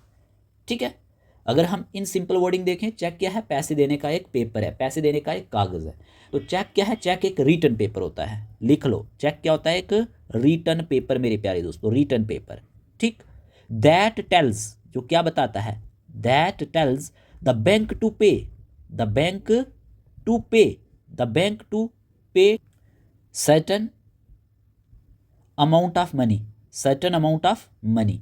ठीक है, certain amount of money to a person from, to a person from your account, from your account. इतना समझ आया, आया होगा। तो चेक के बारे में आपको समझ आया, चेक क्या है, एक रिटर्न पेपर है, that tells the bank, bank को ये बताता है to pay certain amount of money, कि कुछ पैसे को क्या करना है, पे करना है एक पर्सन को फ्रॉम योर अकाउंट, आपके अकाउंट से। तो इतना आप याद रख लेना। ठीक है, मैंने क्या बोला कि हमारे पास पैसे देने का जो पेपर होता है ना रिटन फॉर्म में, तो यही हमारे पास चेक है। सिंपल के थ्रू समझा देता हूँ ताकि आपको और अच्छे से समझ आ जाए। आपने अपने फ्रेंड को ना कितने रुपीज़ देने हैं, आपने अपने फ्रेंड्स को लगभग 20 या 2000 देने, मान लो 2000 देने। ठीक है, ₹2000। आप कैश नहीं देना चाहते, कैश नहीं देना चाहते। ठीक है, आप क्या करना चाहते हैं, आप एक चेक लिख कर देते हो, मतलब रिटर्न लिख के देते हो। तो फ्रेंड क्या करेगा, वही फ्रेंड बैंक जाके पैसे ले लेता है, तो उस पेपर के थ्रू जो उसने वो पैसे निकाले बैंक से, तो ये क्या है, ये हमारे पास चेक है। एग्जाम्पल नंबर सेकंड मान लेते हैं, कोई शॉपकीपर है, वो बोलता है कैश मत दो, चेक दे दो। ठीक है, तो आप क्या करते हैं, ₹10,000 का चेक लिख कर दे देते हो, तो पेमेंट हो जाती है बैंक से, तो वही हमारे पास चेक कहलाएगा। तो ठीक है, चेक में क्या क्या होता है ये भी याद रख लेना। चेक में नेम ऑफ द पर्सन होता है, मतलब जो शख्स है उसका नाम होता है। ठीक, अमाउंट लिखा होता है उस पर, डेट लिखी होती है उस पर, सिग्नेचर होता है उस पर, और अकाउंट नंबर भी उस पर लिखा होता है। अकाउंट नंबर प्रिंटेड फॉर्म में उस पर चेक पे लिखा होता है। तो बैंक को पेमेंट करने का जो ऑर्डर दिया जाता है ना, सिंपली आप क्या याद रख लेना, चेक का मतलब बैंक को पेमेंट करने का ऑर्डर, लेकिन किसकी फॉर्म में, पेपर की फॉर्म में। तो ये चीज़ आपको समझ में आई होगी। बैंक पेमेंट पेपर को ही चेक कहा जाता है। आगे बढ़ते हैं। आप देखना यहाँ पे 32 नंबर पे जो टर्म दिया गया ना, very very important, very important. Overdraft क्या होता है? नेगेटिव बैंक बैलेंस को ओवरड्राफ्ट कहते हैं। इन टर्म्स का बहुत ज़्यादा यूज़ होगा, मैं अभी से बोल रहा हूँ। तो नेगेटिव बैंक बैलेंस को ओवरड्राफ्ट कहा जाता है, याद रख लेना। इन शॉर्ट, बैंक अलाउज करता है स्पेंडिंग मोर देन अवेलेबल। कहने का मतलब यह है कि बैलेंस आपका ₹0 है, but bank let's you use 5000। आप सुनना क्या, ओवरड्राफ्ट का मतलब ये हुआ कि बैंक आपको अपने अकाउंट में, ठीक है, बैंक आपको अपने अकाउंट में जितना पैसा है उससे ज़्यादा पैसा निकालने की परमिशन जब दे देता है, तो वही बैंक ओवरड्राफ्ट कहलाता है। क्या कहा मैंने, कि बैंक आपको अपने अकाउंट में, मतलब आपके अकाउंट में जितना पैसा है ना, उससे ज़्यादा पैसा निकालने की जब परमिशन दे दे, तो वही हमारे पास बैंक ओवरड्राफ्ट कहलाएगा। मतलब ये हुआ कि अकाउंट ज़ीरो हो जाए या माइनस में चला जाए, तब भी पैसे मिल जाएं अगर आपको, तो वो हमारे पास ओवरड्राफ्ट कहलाएगा। अपने अकाउंट से एक्स्ट्रा पैसा निकालना, मतलब माइनस में जाना, उसी को ओवरड्राफ्ट कहते हैं। ओवरड्राफ्ट कहते हैं। आपको समझ आई होगी। An overdraft is when the bank allows you to withdraw more money than what you have in your account. समझ आ गया, आया होगा। एग्जाम्पल के तौर पे यहाँ पे समझना, आपको और अच्छे से समझ आएगी।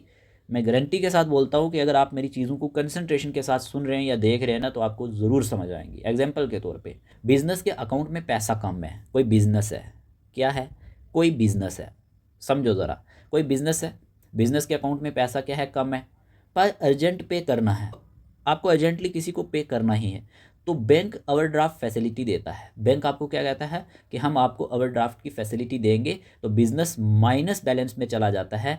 तो जब वो ये फैसिलिटी आपको देगा लेकिन आपका बिजनेस माइनस बैलेंस में चला जाएगा, तो वही ओवरड्राफ्ट कहलाएगा। ओवरड्राफ्ट की बात ये याद रखना, अकाउंट माइनस बैलेंस में दिखाता है। ओवरड्राफ्ट में क्या क्या होता है, बैंक जो हमारे पास अकाउंट होता है ना, अकाउंट हमारे पास माइनस बैलेंस दिखाता है, माइनस बैलेंस, जिसे आप नेगेटिव बैलेंस भी कहते हो।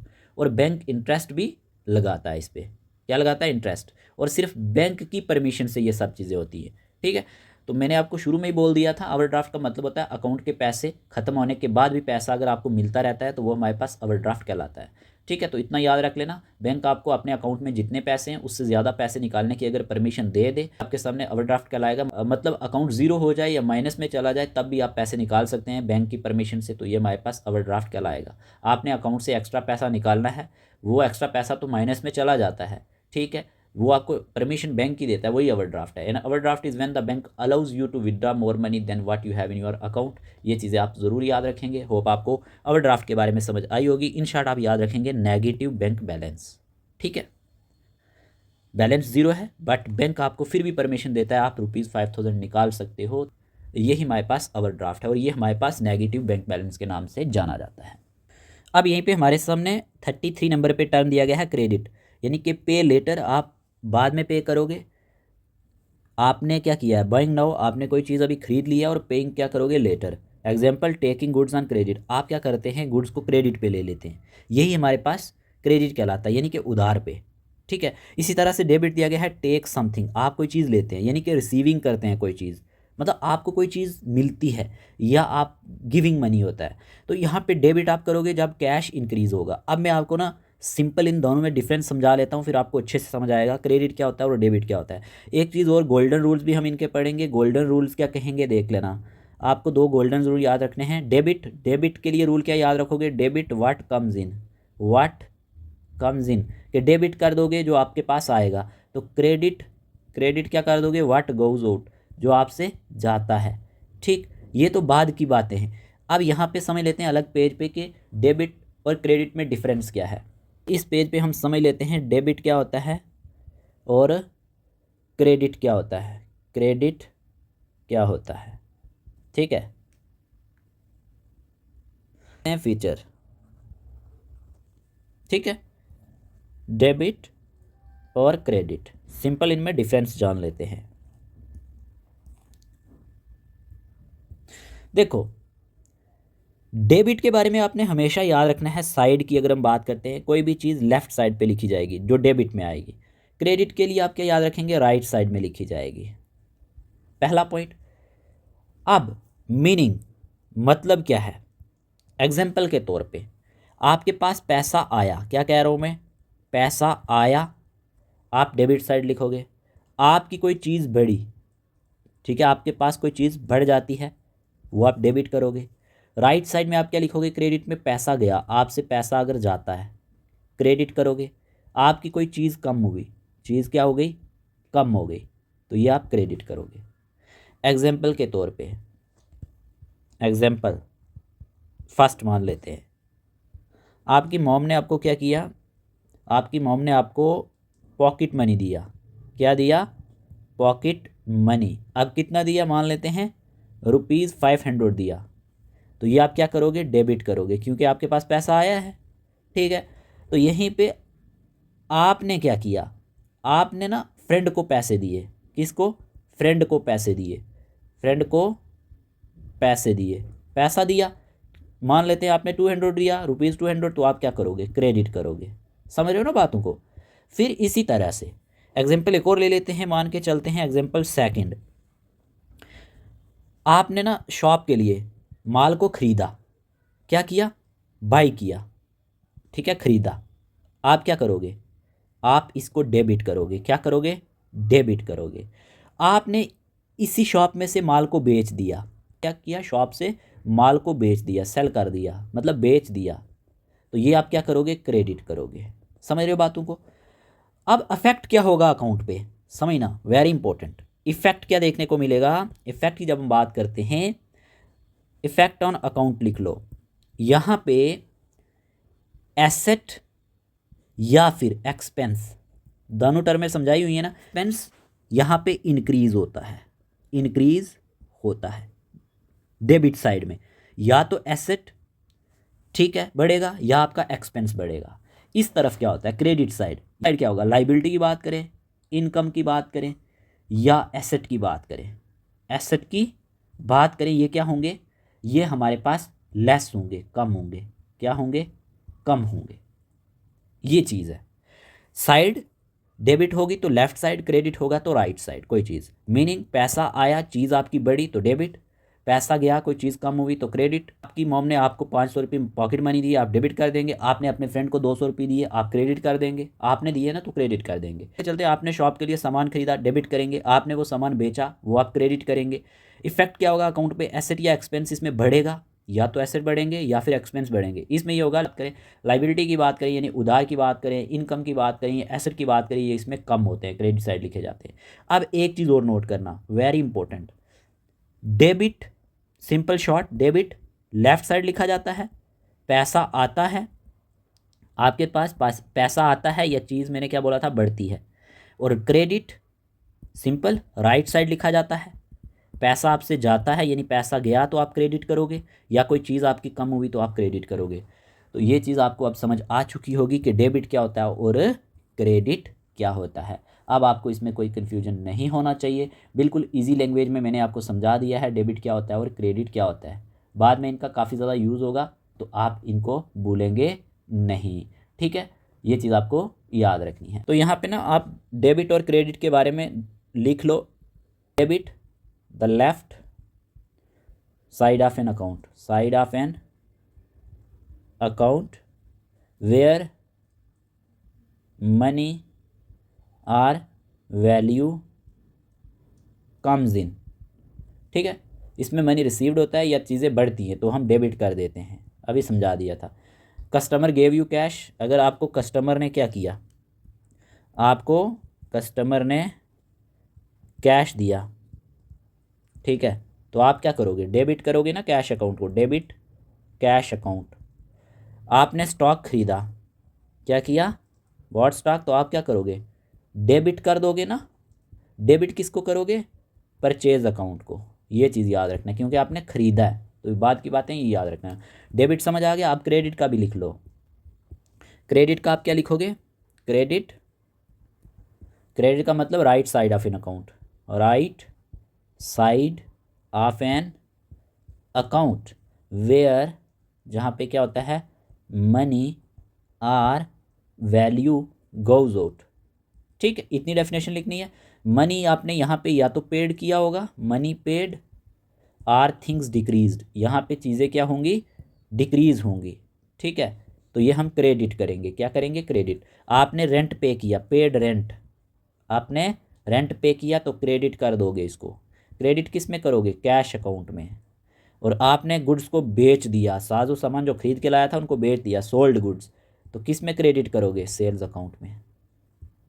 होप आपको ये चीज़ें समझ आ चुकी होंगी। लेफ्ट साइड लिखा जाता है क्रेडिट, राइट साइड लिखा जाता है। डेबिट में मनी थिंग्स आती हैं और क्रेडिट में मनी या चीज़ें जाती हैं।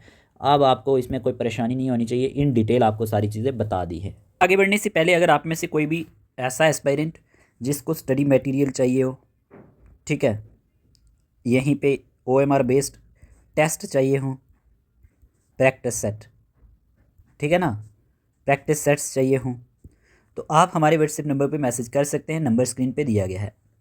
JKSSB finance account assistant study package detail की बात करें तो आपको ये सब कुछ मिल जाएगा, जिसमें GK आपका कवर हो जाएगा। ठीक है, डेली बेसिस पे आपको ये चीज़ें मिलती रहेंगी। इंग्लिश कवर हो जाएगी, स्टैटिस्टिक्स आपको अच्छे से कवर हो जाएगा, अकाउंटेंसी के नोट्स आपके अच्छे से कवर हो जाएंगे डेली बेसिस पे। साइंस के रिलेटेड आपको एग्जाम ओरिएंटेड मटेरियल मिलेगा। ठीक है, इकोनॉमिक्स की बात करें, ये नोट्स आपको अच्छे से मिल जाएंगे डेली बेसिस पे। कंप्यूटर की बात करें, ऑलरेडी हमने पढ़ाया है, लेकिन ये भी आपको मिलेगा। करंट अफेयर्स भी आपको मिलेंगे। ठीक है, मटेरियल एंड टेस्ट की बात करें तो एग्जाम ओरिएंटेड नोट्स PDF तो आपके कवर होंगे। OMR बेस्ड टेस्ट रहेंगे, पहले हम सेक्शनल टेस्ट रखेंगे और बाद में हम फुल लेंथ टेस्ट भी रखेंगे। ठीक है, टॉपिक वाइज प्रैक्टिस टेस्ट भी रखेंगे और प्रीवियस ईयर क्वेश्चंस भी हम इसमें डालने की कोशिश करेंगे।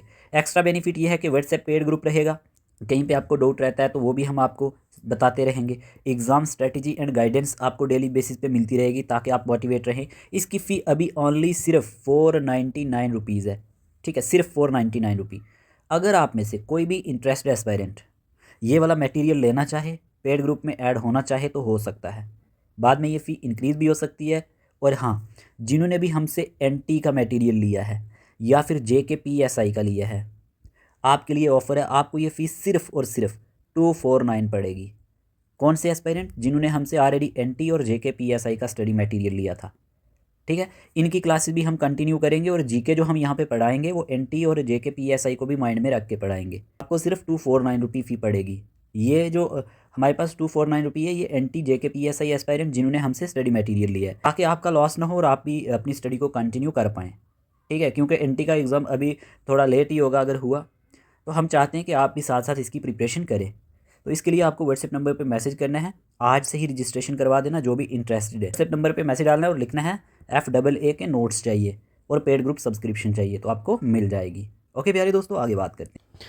फिर हमारे सामने दिया गया है इंट्री। इंट्री किसको कहा जाता है, रिकॉर्ड को कहा जाता है। किसको, रिकॉर्ड को। देखिए, a single transaction written in books, जब एक सिंगल ट्रांजैक्शन बुक्स में लिखी जाती है, ये हमारे पास इंट्री कहलाता है। क्या कहलाता है, इंट्री कहलाता है। इसमें कन्फ्यूज़ नहीं होना, ठीक है। इंट्री का भी कई बार यूज़ होगा तो आपको इसका पता होना चाहिए। मैंने क्या कहा, इंट्री मीन्स रिकॉर्ड। ठीक है, a single transaction written in books, जैसे कि आपने पेन को ख़रीदा ₹20 में, तो ये क्या है, ये एक इंट्री है। आप इसकी इंट्री ज़रूर करोगे अकाउंटिंग में। तो इंट्री के बारे में आप इतना याद रखेंगे। इन सिंपल वर्डिंग भी समझा देता हूँ कि जो हमारे पास बिज़नेस के हिसाब किताब में कोई भी ट्रांजैक्शन लिखनी होती है वो इंट्री कहलाती है। बिज़नेस का पैसा आया या गया, उसको अकाउंट बुक में लिखना, यही हमारे पास क्या है, इंट्री। मतलब लिखने का वर्क, यही इंट्री है।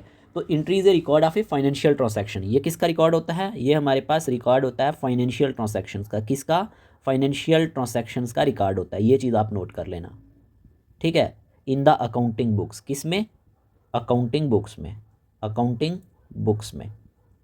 इतना समझ आया होगा। यानी कि रिटर्न मनी, जो आप क्या लिखते हैं, रिटर्न मनी लिखते हैं, या तो आपने रिसीव्ड किया होगा या पेड किया होगा, वो सारा का सारा आप लिख देंगे। मतलब कि कस्टमर ने कैश दिया आपको कितने, 5000, तो कैश अकाउंट को आप यहाँ पे इंट्री में क्या कर दोगे, डेबिट कर दोगे। डेबिट व्हाट कम्स इन, तो जो आपने सेल की थी ना, सेल्स, तो ये आप अकाउंट में क्या कर दोगे, ये आप अकाउंट में क्रेडिट कर दोगे। ठीक है, कैश आपके पास आया ना, debit what comes in, sale आपने चीज़ों को बेच दिया तो क्रेडिट, ये एक इंट्री है। रेंट पे किया आपने अगर 2000, ठीक है, रेंट अकाउंट को क्या करोगे, रेंट अकाउंट को आप डेबिट करोगे। ठीक है, पे कर दिया आपने। कैश अकाउंट को आप क्या कर दोगे, इसमें कैश अकाउंट को क्रेडिट कर दोगे। तो ये भी एक एंट्री है। तो एंट्री का मतलब आप सिंपली ये याद रखोगे, एंट्री का मतलब रिकॉर्ड होता है, ठीक है। जब भी पैसा आए या जाए उसको लिखना ही हमारे पास क्या कहलाता है, एंट्री कहलाता है। तो आपको ये चीज़ समझ आ चुकी होगी कि एंट्री क्या चीज़ है, सिंपल याद रख लेना, ठीक है। सिंपल क्या याद रखना, एंट्री एक रिकॉर्ड है फाइनेंशियल ट्रांजैक्शंस का अकाउंटिंग बुक्स में। Writing money received or paid in the books, यही हमारे पास एंट्री कहलाता है। आगे बढ़ते हैं। फिर हमारे सामने दिया गया है 36 नंबर पे डबल एंट्री सिस्टम, यानी टू साइड्स, वेरी इंपॉर्टेंट है, मार्क कर लो, ठीक है। Every transaction has a debit and credit, कि हर एक ट्रांजैक्शन का एक डेबिट साइड होता है। अभी डेबिट क्रेडिट समझा दिया, क्रेडिट यानी राइट साइड, डेबिट यानी लेफ्ट साइड। तो ये हमारे पास टू साइड्स जो होती हैं, यही हमारे पास डबल एंट्री सिस्टम कहलाता है। बाई गुड्स, ठीक है, अगर आपने गुड्स को खरीदा है तो गुड्स क्या होंगे, बढ़ेंगे, इंक्रीज होंगे। कैश आपका क्या होगा, डिक्रीज होगा। पैसा आपने दिया होगा तभी आपने गुड्स को खरीदा होगा, तो गुड्स इंक्रीज हो जाएंगे और कैश डिक्रीज हो जाएंगे। अब देखो डबल एंट्री सिस्टम क्या कहता है। डबल एंट्री सिस्टम का मतलब है कि हर ट्रांजैक्शन को दो जगह लिखना। क्या कहा मैंने कि हर ट्रांजैक्शन को दो जगह जब हम लिखते हैं, एक डेबिट साइड में, किस साइड में, एक तो हम डेबिट साइड में लिखते हैं और दूसरा हम किस साइड लिखते हैं, क्रेडिट साइड में लिखते हैं, ठीक है। एवरी मनी, जितना भी पैसा आया या गया, दो जगह लिखना, यही हमारे पास डबल एंट्री सिस्टम कहलाता है, ठीक है। Double entry system is an accounting system, ये एक ऐसा अकाउंटिंग सिस्टम है, याद रख लेना, वेयर, जहाँ पे एवरी ट्रांसैक्शन, हर एक ट्रांसैक्शन क्या होती है, रिकॉर्डेड होती है टू अकाउंट्स में। कितने अकाउंट्स में, दो अकाउंट्स में। वंस, एक तो आप कहोगे एज अ डेबिट के तौर पे, और दूसरा आप क्या कहोगे, वंस एज अ क्रेडिट के तौर पे। समझ आया होगा, ठीक है। जैसे एग्जांपल एक ले लेते हैं। एग्जांपल क्या है हमारे पास, एग्जांपल मेरे प्यारे दोस्तों, कैश सेल कितनी हुई, ₹5000 हुई, मान लो। तो कैश अकाउंट क्या होगा आपका, पैसा आपके पास आया है ना सेल से, कैश अकाउंट डेबिट होगा। अभी डेबिट क्रेडिट का कंसेप्ट समझाया था, यानी पैसा आया। सेल्स अकाउंट, आपने बिजनेस में से चीज़ें बेच दी ना, तो क्रेडिट होगा, ठीक है, क्रेडिट होगा। सेल्स अकाउंट क्रेडिट होगा, ये याद रख लेना, ठीक है। क्योंकि कैश अकाउंट में तो पैसा आपके पास आ गया, सेल्स अकाउंट में आपने चीज़ों को बेचा और उससे वो पैसा मिला, तो वो हम क्रेडिट करते हैं। टू एंट्री सिस्टम में ये होता है कि लेफ्ट एंड राइट सिस्टम होता है, जिसमें डबल एंट्री आ जाती है, एक डेबिट साइड दूसरी क्रेडिट साइड। तो आप इतना ज़रूर याद रखेंगे। एक और एग्जांपल के थ्रू समझ लें। देखें, डबल एंट्री सिस्टम ये कहता है कि अगर आपने रेंट पेड किया है, आपने क्या किया है, रेंट पेड किया है, लगभग कितना, आपने 2000 पेड किया है। रेंट अकाउंट आपका क्या होगा, आपको कुछ याद है मैंने क्या कहा था, एक्सपेंसेस भी इंक्रीज होंगे तो किसकी तरफ लिखेंगे, डेबिट साइड लिखेंगे। तो यहाँ पे डेबिट क्या करेंगे हम, रेंट अकाउंट डेबिट करेंगे, क्योंकि एक्सपेंस हुआ है, हमारा एक्सपेंस हुआ है।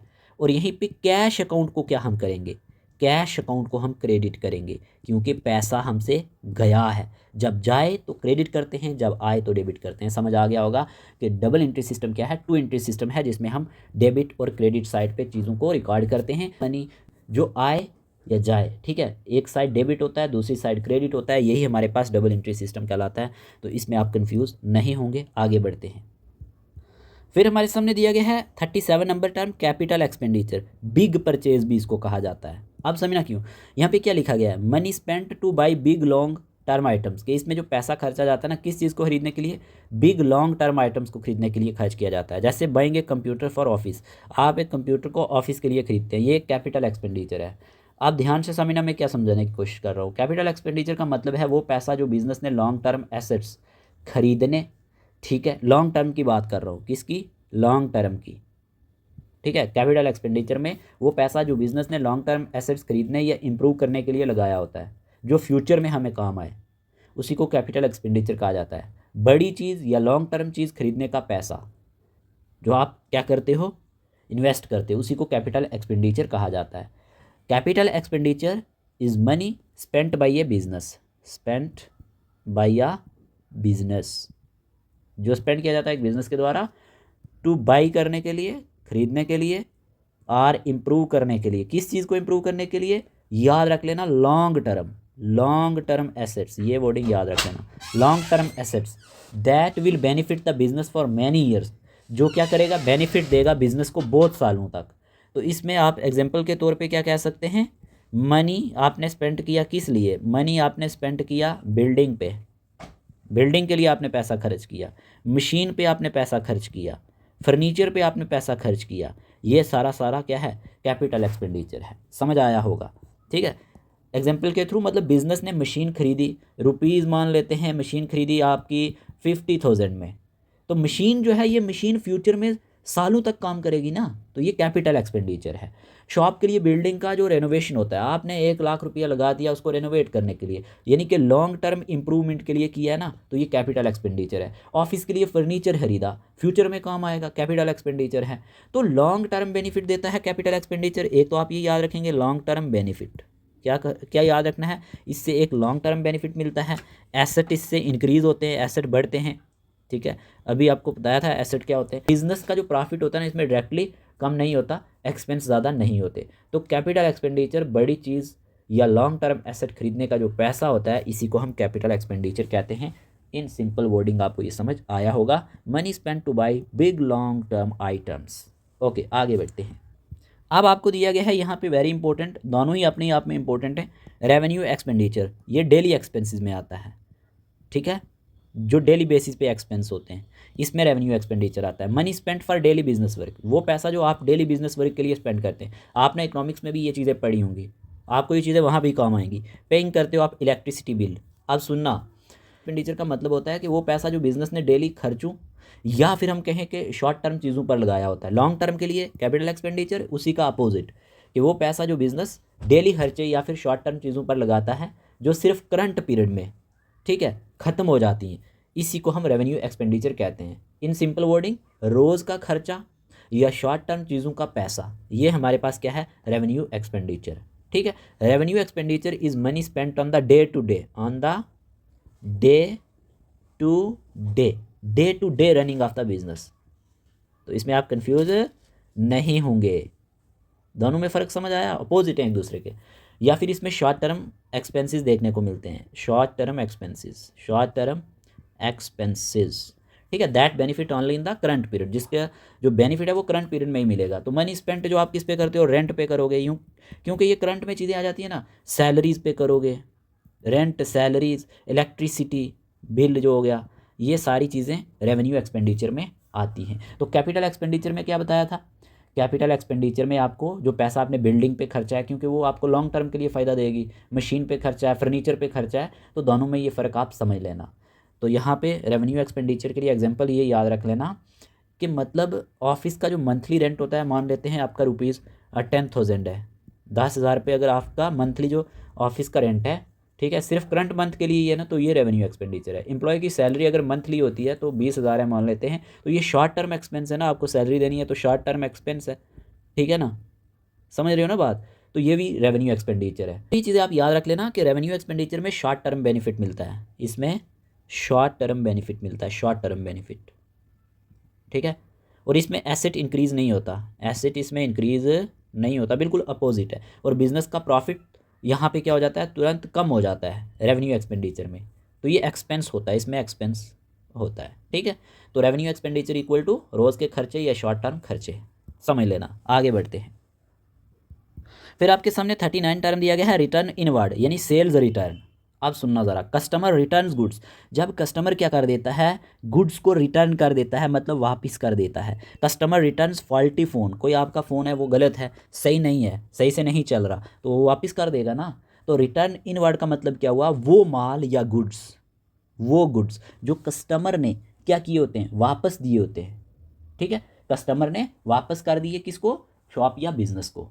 तो कस्टमर ने जो माल वापस कर दिया वो रिटर्न इनवर्ड में आएगा, ठीक है। रिटर्न इनवर्ड को हम सेल्स रिटर्न भी कहते हैं। क्या कहते हैं? सेल्स रिटर्न, याद रख लेना, सेल्स रिटर्न याद रख लेना। ये क्या होते हैं? Return inwards is goods return by the customer to the business after purchase, मतलब उसने खरीदे थे लेकिन बाद में वो वापस कर देता है किसी वजह से। तो ये चीज़ आप याद रखेंगे, सिंपल वर्ड्स, कस्टमर ने जो चीज़ खरीदी और फिर वापस कर दी, इसी को रिटर्न इनवर्ड कहा जाता है। एग्जांपल के तौर पे ना, कस्टमर ने कोई शर्ट खरीदी 1,000 रुपये की, ठीक है, तो साइज़ गलत था, उसकी वजह से कस्टमर ने वो वापस की, तो 1,000 का माल वापस, तो रिटर्न इनवर्ड।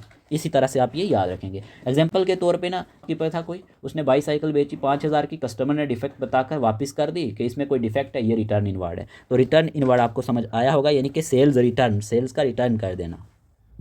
फिर हमारे सामने दिया गया है यहीं पे रिटर्न आउटवर्ड। ठीक है, अब रिटर्न आउटवर्ड क्या होता है, दोनों ही टर्में अपने ही आप में इंपॉर्टेंट है, तो आप छोड़ नहीं सकते। ठीक है, जब क्या होता है we return goods to supplier, हम क्या करते हैं रिटर्न कर देते हैं गुड्स को, किसको, सप्लायर को, समझना। रिटर्निंग हम क्या कर देते हैं, रिटर्न कर देते हैं डैमेज्ड आइटम्स टू सेलर, जो भी डैमेज आइटम होती है किसको, सेलर को। सिंपल वर्डिंग आप ये समझना मेरे प्यारे दोस्तों, रिटर्न आउटवर्ड का मतलब क्या होता है, वो माल या गुड्स जो बिजनेस ने सप्लायर को वापस कर दिए खरीदने के बाद, ना कि कस्टमर को, किसको, सप्लायर को। बिजनेस ने जो माल सप्लायर को वापस किया वो रिटर्न आउटवर्ड है। दोनों में डिफरेंस समझ आया होगा। रिटर्न आउटवर्ड को हम परचेज रिटर्न भी कहते हैं। ठीक है, return outward is goods return by the business, return कौन करता है, बिजनेस करता है, to the supplier after purchase. कोई सप्लायर है ना, उससे उसने बिजनेस में सामान लाया होगा, अगर वो किसी डिफेक्ट की वजह से उसको वापस करेगा तो ये रिटर्न आउटवर्ड में आएगा। बिजनेस ने जो चीज़ खरीदी और फिर सप्लायर को वापस कर दी, ये रिटर्न आउटवर्ड है। एग्जाम्पल के तौर पर कोई शॉप है, शॉपकीपर क्या करता है, वो शॉपकीपर सप्लायर से 10 मतलब शर्ट खरीदता है, शर्ट में डिफेक्ट था तो शॉप ने क्या किया, उसमें से 2 शर्ट्स किसको वापस की, सप्लायर को वापस की, तो ये क्या है, रिटर्न आउटवर्ड। कोई स्टेशनरी की शॉप है तो स्टेशनरी शॉप वाले ने पेन्स खरीदे, कुछ पेन ख़राब थे तो सप्लायर ने वापस कर दिए उसको, फिर क्या होगा, वो स्टेशनरी शॉप वाला क्या करेगा, अपने बिजनेस से वो पेन सप्लायर को वापस कर देगा, तो ये रिटर्न आउटवर्ड है। तो रिटर्न इनवर्ड और रिटर्न आउटवर्ड दोनों आपको समझ में आए होंगे। ठीक है, रिटर्न आउटवर्ड की जब हम बात करते हैं ना, ये याद रख लेना, ये परचेज़ को कम करता है, परचेज़ को कम करता है कौन, रिटर्न आउटवर्ड। ये बिजनेस से सप्लायर को वापस किया माल है। दूसरा पॉइंट, लेजर में परचेज रिटर्न अकाउंट बनाया जाता है। तो बाद में जब हम लेजर के बारे में पढ़ेंगे ना इन डिटेल, तो लेजर में ही हम क्या करते हैं, परचेज रिटर्न का अकाउंट याद रखना बनाते हैं। तो ये चीज़ें आप इसके बारे में याद रखेंगे इन सिंपल। ठीक है, तो रिटर्न आउटवर्ड, बिजनेस ने सप्लायर को माल वापस कर दिया, तो ये हमारे पास क्या हो गया, परचेजेज रिड्यूस हो गई ना, जो चीज़ें आपने खरीदी थी वो कम हो गई। तो इतना आप ज़रूर याद रखेंगे। होप आपको ये चीज़ अच्छे से समझ आई होगी। ठीक है, रिटर्न इनवर्ड के केस में क्या याद रखना है, ये सेल्स को कम करता है। ये किसको, सेल्स को कम करता है। सिंपल सी बात है, सेल्स को कम ही तो करेगा ना, सेल्स को कम करता है, रिड्यूस करता है सेल को। ठीक है, और ये कस्टमर से वापस आया माल है, अभी बता दिया। लेजर में सेल्स रिटर्न अकाउंट बनाया जाता है, और लेजर में ही हमारे पास सेल्स रिटर्न का अकाउंट भी बनाया जाता है और परचेज रिटर्न का अकाउंट भी बनाया जाता है, जब हम लेजर के बारे में पढ़ेंगे। तो इसी के साथ यहाँ तक हमारे 40 टर्म्स कंप्लीट हुए, तो आपको ये अच्छे से समझ भी आए होंगे। अब यहाँ पे फोकस करना, हमारे पास जो ना 41 टर्म दिया गया है, प्रीपेड एक्सपेंस, वेरी इंपॉर्टेंट, बहुत ज़्यादा इंपॉर्टेंट है, याद रख लेना। यहाँ पे क्या दिया गया है, पेड अर्ली। देखना, एक्सपेंस पेड इन एडवांस, ऐसे एक्सपेंस जो पेड कर देते हो आप एडवांस में। ठीक है, एग्जांपल के तौर पे ना, आपने पेइंग कर दिया 1 ईयर रेंट इन एडवांस। आप कहीं पे रेंट पे रह रहे हो, जम्मू रह रहे हो, श्रीनगर में रह रहे हो, कहीं भी रह रहे हो, तो आपने रेंट 1 साल का एडवांस में पे कर दिया, यही प्रीपेड एक्सपेंसेस है। ठीक है, यहाँ पे आपको क्या समझना है, देखिए एग्जामिनर ना क्वेश्चन पूछ लेता है प्रीपेड एक्सपेंस की कौन सी एग्जांपल है, which of the following is an example of prepaid expense or not. वहाँ पे आप कंफ्यूज हो जाते हो। अगर आपको इसका पता है तो आप इजीली आंसर दे सकते हो। प्रीपेड एक्सपेंसेस का मतलब है वो खर्चा जो हमने पहले ही दे दिया, ऑलरेडी पे कर दिया, पर उसका फ़ायदा बाद में मिलेगा। समझ गए हो, पहले पैसे दे दिए, खर्चा बाद में होगा, तो ये हमारे पास प्रीपेड एक्सपेंसेस कहलाते हैं। प्रीपेड एक्सपेंसेस आर पेमेंट्स, ये ऐसी पेमेंट होती हैं जो क्या की जाती हैं, मेड इन एडवांस। ठीक है, made in advance for expenses that will be used or consumed in the future. एक और सिंपल सी एग्जांपल है, आपके मोबाइल का रिचार्ज मान लो, मोबाइल रिचार्ज आप एडवांस में पेमेंट करते हो ना, फिर बाद में उसका फ़ायदा लेते हो, मतलब पूरा मंथ यूज़ होगा उसके बाद उसका, तो एडवांस पेमेंट। यहाँ पे आप एग्जांपल के तौर पे ना प्रीपेड रेंट की बात करी हमने, एग्जांपल, इसके एग्जांपल क्या है, प्रीपेड रेंट, ये इसी की एग्जांपल है। आपने अप्रैल का रेंट मार्च में ही पे कर दिया, तो ये प्रीपेड एक्सपेंस है। आपने प्रीपेड इंश्योरेंस की बात करी, अगर हम प्रीपेड इंश्योरेंस कैसे, आपने 1 साल का इंश्योरेंस एक ही साथ पे कर दिया, पैसा अभी गया ना आपसे, प्रोटेक्शन पूरे साल की मिलेगी, तो प्रीपेड एक्सपेंस। प्रीपेड जैसे कि टेलीफोन इंटरनेट रिचार्ज, आपने 500 का रिचार्ज करवाया, पैसे अभी पे कर दिए, कॉलिंग डेटा अगले 28 दिन तक आपका रहेगा, तो ये प्रीपेड एक्सपेंस है। प्रीपेड सब्सक्रिप्शन, आपने 1 ईयर की ऐप वेबसाइट सब्सक्रिप्शन ले ली, हमारी ले ली एग्जाम्पल के तौर पे, पेमेंट आपने आज कर दी, बेनिफिट आपको नेक्स्ट 1 साल तक मिलेगा, तो ये प्रीपेड एक्सपेंस है। प्रीपेड एडवर्टीजमेंट, एडवर्टाइजिंग किया आपने, बिजनेस ने 3 महीने की ऐड पहले ही पे कर दी, तो पेमेंट अभी कर दी ना, एड्स फ्यूचर में चलेंगी, तो ये प्रीपेड एक्सपेंस है।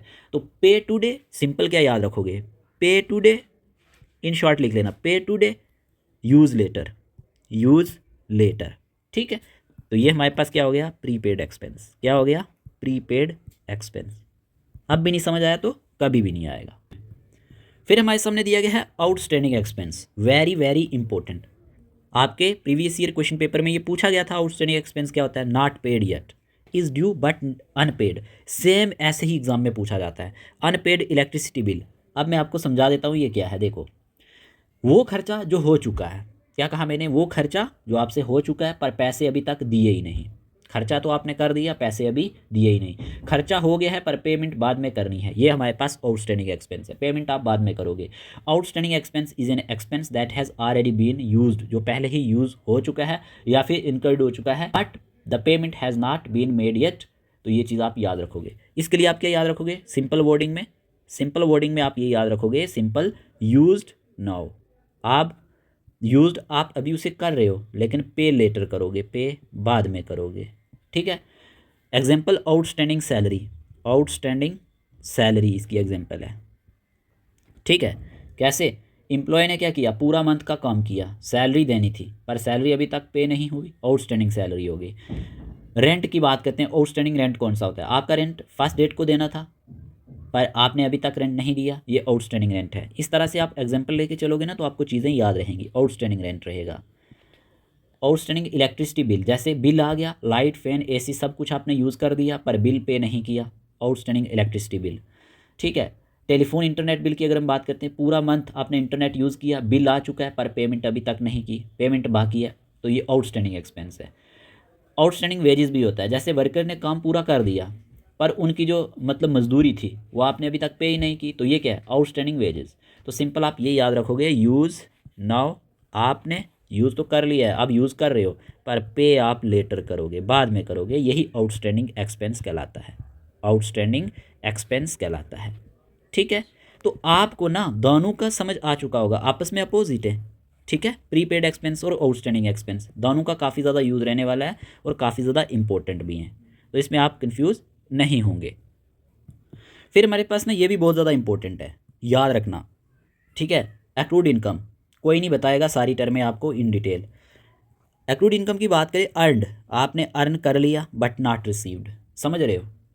इनकम अर्नड, इनकम आपने अर्न कर ली but money not yet received, लेकिन पैसा रिसीव नहीं हुआ है। Rent earned but tenant has not paid, आप सुनो क्या, इन सिंपल वर्डिंग आप क्या याद रखोगे, एक्रूड इनकम का मतलब ये होता है वो पैसा जो बिजनेस ने कमा तो लिया है, अर्न तो कर लिया है पर पेमेंट अभी तक मिली नहीं है उसके लिए, समझ रहे हो। वो पैसा जो बिजनेस ने कमा तो लिया है पर पेमेंट अभी तक उसकी नहीं मिली है, मतलब पैसा आपने कमाया पर पेमेंट बाद में मिलेगी, ये हमारे पास एक्रूड इनकम है। सुनो, accrued income is income that has been earned, जो आपने कमाई तो है बट नॉट, लेकिन आपको ना वो कैश की फॉर्म में रिसीव ही नहीं हुई है। आप यहाँ पे इसकी डेफिनेशन लिख लो, एक्रूड, इस पे क्वेश्चन बना हुआ है, एक्रूड इनकम इज़ इनकम, ये ऐसी इनकम है दैट हैज़ बीन अर्नड, ये अर्न तो हो चुकी है but not yet received in cash, समझ गए होंगे। अर्नड नाउ, शॉर्ट में लिख लो, earn now, received later, received later, ठीक है। इतना आपको याद रखना है। एग्जाम्पल, एक्रूड रेंट इनकम, जैसे कि आपने अपनी शॉप किसी को किराए पर दी, टेनेंट जो है, टेनेंट का रेंट मिलना था पर टेनेंट ने अभी तक रेंट पे ही नहीं किया, आपने रेंट अर्न कर लिया, चलिए एक किस्म का अर्न तो कर लिया ना, पेमेंट आपको बाई कैश उसने नहीं दी, तो ये एक्रूड रेंट है। मतलब इंटरेस्ट, आपने किसी को लोन दिया, हर महीने इंटरेस्ट मिलना था पर इस महीने इंटरेस्ट आपको मिला ही नहीं, इंटरेस्ट आपका बनता है पर मिला नहीं है, ये एक्रूड इंटरेस्ट है। फिर यानी कि कमीशन, ठीक है। कमीशन की बात करें, आपने किसी की सेल के लिए काम किया, कमीशन आपकी बनती थी, बॉस ने अभी तक पे ही नहीं किया आपको कमीशन, तो कमीशन कमाई गई है आपके द्वारा, लेकिन वो आपको बाई कैश पेंडिंग है, आपको पैसा आपके हैंड में अभी रिसीव नहीं हुआ, ये एक्रूड कमीशन है। तो ये याद रखना। एग्जाम्पल के तौर पे टीचर ने क्लास पढ़ा दी, ठीक है, उसको फ़ी नहीं मिली अभी तक, स्टूडेंट ने अभी पे ही नहीं किया, फ़ी अर्न तो उसने कर लिया ना एक किस्म की, लेकिन रिसीव नहीं हुई। जो चीज़ आपने अर्न की होती है लेकिन आप रिसीव नहीं कर पाते हो टाइमली, यही हमारे पास एक्रूड इनकम है। इसमें आप कंफ्यूज नहीं होंगे। Earned but not received, earned earned but not received, यही हमारे पास क्या है, एक्रूड इनकम है। होप आपको ये चीज़ समझ आई होगी। मेरे हिसाब से आज इतना ही रखते हैं, नेक्स्ट वीडियो सेशन में इससे आगे कंटिन्यू करेंगे। देखें, मैंने ऑलरेडी रोज़ बोलता हूँ, जब आप ये 100 टर्म्स सीख लोगे तो फिर आपको अकाउंटिंग काफ़ी ज़्यादा इजी लगेगी और आपको ये चीज़ें खुद भी समझ आ रही होंगी। जो ओल्ड स्टूडेंट होंगे ना, उनसे पूछ लेना कि ये टर्म्स कितनी इंपॉर्टेंट है, जिनने पहले भी फाइनेंस का एग्ज़ाम दिया होगा, और मुझे नहीं लगता है कि उनको भी किसी ने ऐसे शुरू में ही सारी टर्म्स बता दी होंगी। ठीक है, तो होप आपको हमारे वीडियो सेशन अच्छे लगते होंगे। अगर वीडियो सेशन अच्छे लगते हैं, क्लास को लाइक कर दिया करें, चैनल पे न्यू है तो चैनल को सब्सक्राइब कर लिया करें। बाकी कमेंट बॉक्स में अपनी राय ज़रूर बताया करें, आपको सेशन कैसे लगते हैं, क्या है, कोई डाउट है तो आप व्हाट्सएप पे भी पूछ सकते हैं। PDF टेस्ट सीरीज़ के लिए आपको बता दिया है क्या करना है। मिलते हैं एक न्यू वीडियो सेशन के साथ, तब तक के लिए बाय बाय, टेक केयर।